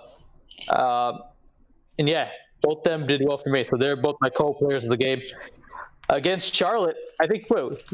That's tomorrow, right? It is Friday. Oh, Friday. Why did I think it was a back-to-back? All right. Anyways, Charlotte. I think the game's in Charlotte. That's gonna be a little bit a tough game. Yeah, Kemba Walker's gonna have a ridiculous game probably. The key is just figure out some sort of discipline on pick and roll and just pray a little bit, because if you can't do that, then you're pretty much you're toast. And that run we had in the little third and fourth quarter against Charlotte at MSG, that run probably won't happen. So right. Frank Ntilikina, will he have a same type of game versus Charlotte Hornets? Yeah, I'll say so. The reason I say that is because I wasn't sure he'd have a good game today, and he did. So I'll give him the benefit of that. Yeah, I wasn't sure he was gonna have a good game today either. I thought the MSG, the being an MSG just pumped up a little bit, but he showed it on the road, and I think maybe he'll have more fire on the against some teams that maybe he didn't play well against earlier on. Yeah, and okay, all right. You know what, Viv? Stay on for 1 minute. There's something else that I'm gonna bring up, and I'm gonna get around to everyone else, and then I'll bring this up. All right. All right. Nate, I'm gonna come around to you. Your play of the game and what you think about versus Charlotte. I'm gonna have to go with my man Knox, man. I really like what I see out of him. I think the light bulb's finally gone off in his head, and to stop thinking and pressing and just do him, and just use his athleticism and use his shooting ability to get shots and make points. And I love how he gets on the board. So I'm gonna definitely have to go with Knox on that. Okay. As far as the Hornets, I mean, you got to control Kemba Walker, man. Kemba Walker is the engine that makes the team run. So if you can try to hold him down and just contain him as best you can, they have a chance. But I don't see it happening, man. Me either. I don't see it happening. We haven't been able to. We suck at guarding guards. Let's just be real. Yeah, I don't see that happening at all. At all. All right, let's see. Ant? Yo, my play of the game,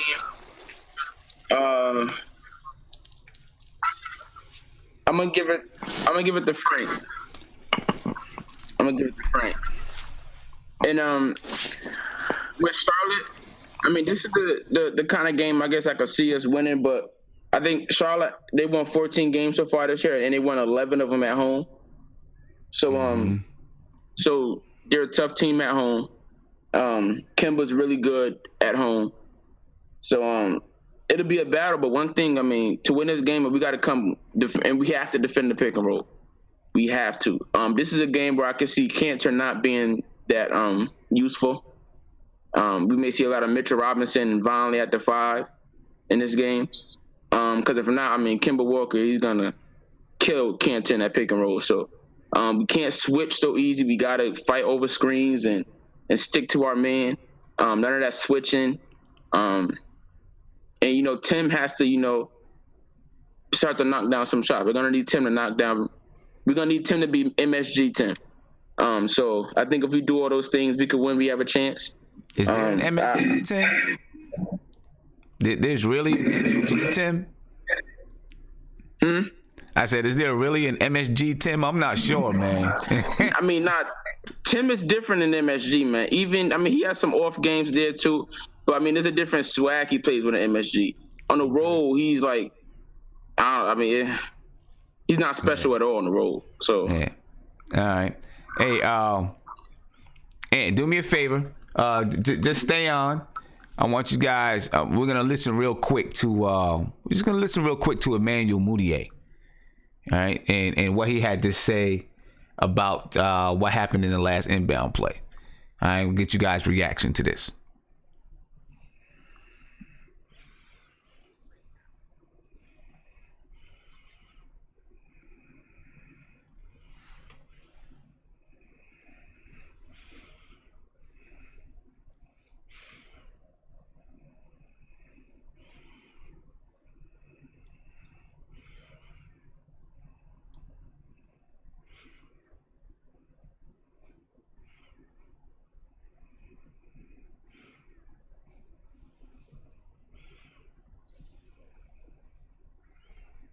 All right. I want to get you guys, what you guys take on that. All right. Is it as simple as that? You know, he said he had no place to throw the ball. He had to throw it somewhere. What's your take on that, Ant? I mean, I said it earlier. They didn't have any timeouts. Nobody ran to the ball. What was he supposed to do in that situation? Now, is there a better way he could have just threw it in? He kind of just threw it to the opposing team. Hold on. You know what? In that situation with no timeout, what are you to do? Yeah. Give me 1 second. I'm going to play this again because some people said that they didn't hear it. All right. They said they didn't have no sound. So I'm going to go ahead and play this one more time so we can make sure that everybody hears it. And I want everybody to be able to hear it. Hopefully you're able to hear it this time. I think you should be able to. Maybe you can't hear it. All right. Well, basically what Emmanuel Mudiay said, and I apologize for that. I thought that you could hear it. Matter of fact, this is what I'm going to do for you guys. I'm going to make it so that you can hear it. And I'm going to make it so you can hear it. And you should be able to hear this, I hope. Let me know if you cannot. And if you can't, then I have to fix that so that you can hear it the next time. All right, let me go ahead and I am going to move this here, move this back over here, and I'm going to get this up for you guys so I can make sure you guys can hear it. All right. Let me know if you can hear this. On that last play, where were you? Where did that play break down? Who were you looking to get the ball to at that point? Of course, we was going to Tim, but I mean, I wasn't. I guess the call kind of just didn't go our way, but we can't blame the game on the referees. We got to take ownership of that. Hopefully, you guys are able to hear it. It took longer than we expected. He was supposed to pop up to the top, but he kind of was struggling down there in the fight to get to the top. So that's what happened. I mean, and we didn't have no timeout, so I had to throw the ball somewhere.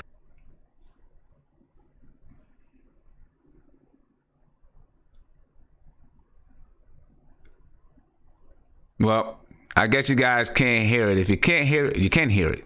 Okay, good. So you did hear it. Thank you. I'm glad you guys heard it. All right, so there we go. Basically, what Emmanuel Mudiay said, and apologize for the technical difficulties. You know, basically said there was no place to go. No place to go with the ball. He had to throw it somewhere.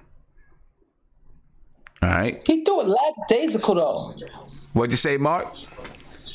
I said the way how he threw it, he should have thrown it up top so Kanter could catch it. Like if you're gonna throw it to the big man, you throw it up top. He just threw it. He threw it low so a guard can catch it. Yeah, he did, and he was just in la la land, man. I don't even want to hear it from him. Who cares? Kanter should have flashed to the ball a little bit better. Yeah, you know what I'm saying? But as a point guard, knowing a big man, you should always throw up high. Because he's either going to be called for a foul, or he's going to have a little more time to catch the ball. You don't throw directly what a guard is. Right. Yeah, I agree there. That's simple basketball, man. I agree there. Got to have some better decision making out there. Yeah, who's in la la land? Yeah. Viv, what do you think? Yeah, it's just a breakdown. I don't know a better way to, just explain it. I think there are a bunch of mistakes. I think collectively, I would say that I think Dotson, he probably should have set a slightly better screen that kind of would move people to like the other side of the floor where he was. I thought that Kanter probably could have flashed, but I think they just collectively blew it, and then. It's just, you just gotta go from there. But I mean, I don't really take much of it, but they just made a mistake. I mean, I don't really know what to tell you. It's just, right. Yeah. Well, I mean, yeah, but they lost the game. But it's just like Yeah. C-Dog. Yeah. What do you think about what you heard from Emmanuel Mudiay? You should have thrown it to the basket. Try to throw it at the rim. So you got a better chance of getting a carry off, no, not out of bounds. Throw it at the basket. Try to hit the rim. I hear you. Why not? You don't have. Well, I don't think throw it at the basket and just somebody try to get the damn rebound or something. Throw it to the basket. You're gonna get a turnover that way. Yes, you can. Why not? You can throw it. But who's gonna catch it, Canner? You need Mitchell Robinson to do that though. Yeah, you can throw it at the basket by mistake. This ain't a foul shot. Oh, come on. Yeah. Basically, just have you ever played basketball? You can throw the ball at the basket. You can throw it at the basket, but I mean, they're gonna get the ball. It's gonna carry them off that way. So he threw the ball right to the guy. He's definitely gonna get the ball there. He threw it to the guy from Cleveland. It was definitely a terrible. It was Mudiay's fault. But I'm saying you throw the ball at the basket and give somebody a chance to try to get it. Nobody came to the ball. Okay. Panthers didn't come. I threw it at the basket. You never know where the ball gonna go. Okay. You don't just throw it to the guy. That's dumb. Yeah. All right. See, dog. We not never letting you take the ball out on my team because we know you don't think good under pressure. Throw that ball to the basket. See, dog. Let me know who was your player of the game tonight for the Knicks, and what do you think about the Charlotte game? The player of the game was not. The Charlotte game, as always, if they play defense, they can win. But we already know if they're going to run pick and roll at Hardaway's man and Cantor. Mm-hmm. And that's going to kill us right there. Yeah. Because Cantor stands underneath the basket when they pick. So the dude is always going to be open coming off it. And it's not like Cantor's blocking shots. Why is he blocking the block? Yeah. We ain't talking about that. Yeah. All right. Mark, yeah, I'm so coming to you. All you got to do is a little less Cantor, a little more of Robinson if you can. Definitely a little less Mudiay. Let Frank start at the point guard.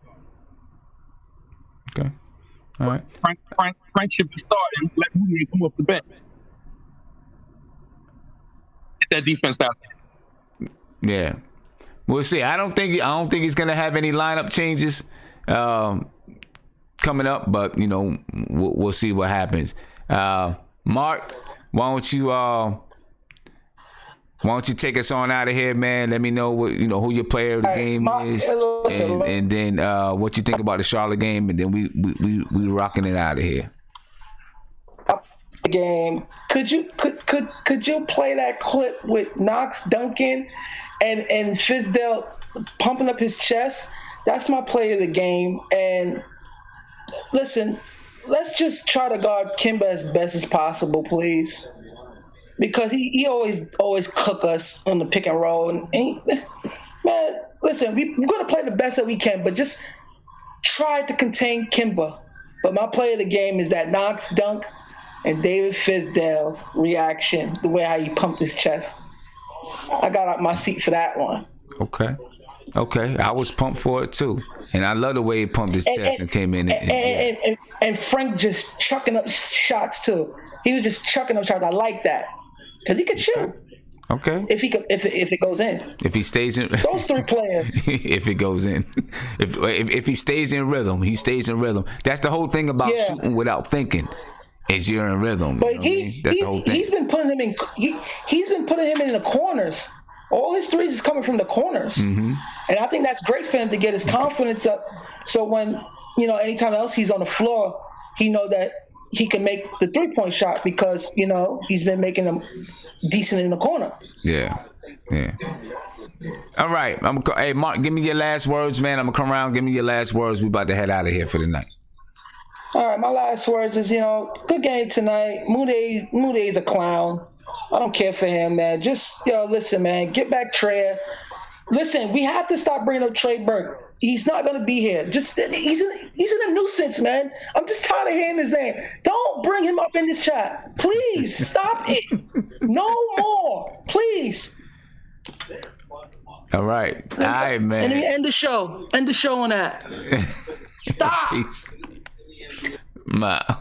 Peace. Dog, last words? Give me like 30 seconds, man. Last words. Hey, Knicks for president. Trey Burke and Frank. Everybody else is gonna go. Watch. They get rid of Mudiay. We're gonna get rid of Baker. We're gonna cut that point guard. Cut it down to 2 good guys. That's it. Mudiay got some trade value now. Now's the time to trade him. Yeah, he does. He might have some now. He might. He just might. All right, man. Yeah, he got trade value now. Even all of y'all like him a little bit now. Get something for him. Get that second round pick for him. Okay. All right. Let Frank start. All right, peace, man.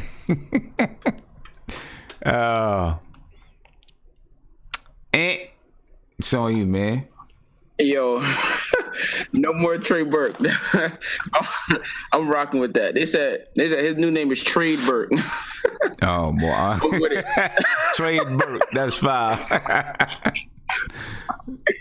Yo, I'm with it. Like but nah, man, I respect Trey Burke, man. I hope he come back and give us some buckets. But yeah, I don't want him beyond this shit, man. But yeah, my last words is, losses like this, man, we can still walk away, with a good feeling. So if this is what we're gonna get this year, development and our young guys thriving, but not a lot of wins. I was telling Viv, I'll take Knox and Ntilikina having a great game with a loss over Tim Hardaway Jr. and Kanter having a great game with a win. So I'll take it. All right, man. Catch you on Friday night. Peace. Viv? Yeah, Sim, I'm actually watching this replay of that inbounds pass over again. I'm just starting to notice some things. I think when Dot set that down screen, he was supposed to, I think, send it on, who's that, Rodney Hood? I don't know. I can't recognize the player. He didn't set a real screen, so no one switched. So basically what happened is, I think, was it Chetty Osman? He just ended up just following Dotson there. And that kind of threw everything off, because then basically the guy was guarding the inbound pass, Dellavedova. He didn't even go to try to, help off Dotson. So what happened is then he just basically was leaning towards, he wasn't even guarding Mudiay. So, I could kind of see where it broke down. But I don't want to blame Mudiay just on this, because there are, it's a bunch of other reasons to, right, see why the play broke down. And then I think because of that screen, Kanter couldn't set a screen to separate Tim, so Tim couldn't go out to the 3-point line, and then it just became a mess there. So right, we should put it in perspective on that. But whatever it is, it happened. They'll work on it in practice, get over it, and hopefully nothing similar happens on if they're in the same situation on Friday or any other game going forward. Okay, all right, Viv, and hopefully, I don't know. I'm not gonna be able to do the pregame Friday because I'll be in my own basketball game. But maybe I my next 2 days are packed. I was gonna say maybe I'll get a chance to, kind of break down that last play. If maybe I will. We'll see. I don't know. My next couple of days are packed. We'll see what happens. But appreciate it, Viv. Yeah, not a problem. I don't know what my schedule's gonna be like for the next couple of games. So. Do you know who we play after Friday? Like, when is it? Do we have back-to-back or not? I don't know if it's back. I don't think it's back-to-back. Let me see. I can tell you who we play after Friday. Give me 1 second. I can pull it up for you. Let me see. Friday, we are in Charlotte. And then we play Sunday, we play Indiana. And then Phoenix on Monday.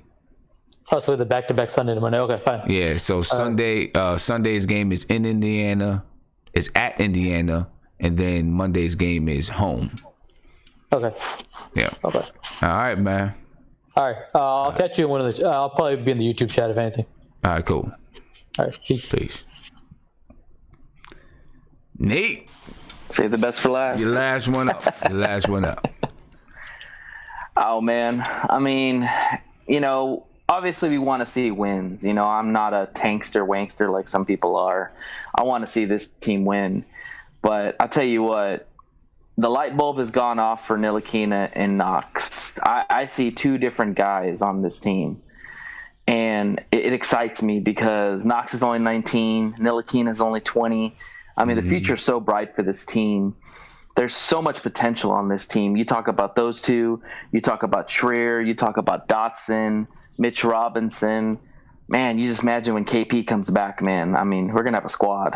You know, we definitely got a future. We got a future. I'm excited. You know, even in a loss situation, yeah, I would sure love to get the dub, but, you know, hey, you know, player development, that's what everybody's talking about. And you're starting to see with these two guys especially, they're coming out of their shell and they're starting to understand the game and understand the flow of it. And I hope that they continue. They're going to have their lumps, but I hope they continue to flourish the rest of the year because, I mean, they could have a really good finish to the rest of the season and then going on to next season. So, yeah. All right, man. Good All stuff. right, Nate. It's bright. What'd you say? I said good stuff. The future's bright. Yeah, definitely, man. All right, Nate. I'm out. And Have a good night, man. I see you Friday post game. Mm-hmm. All right. All right, sir. Peace. Have a good one. Take care. Bye. You too. All right, ladies and gentlemen. I appreciate you all for sticking with me tonight. Apologize about the technical difficulty.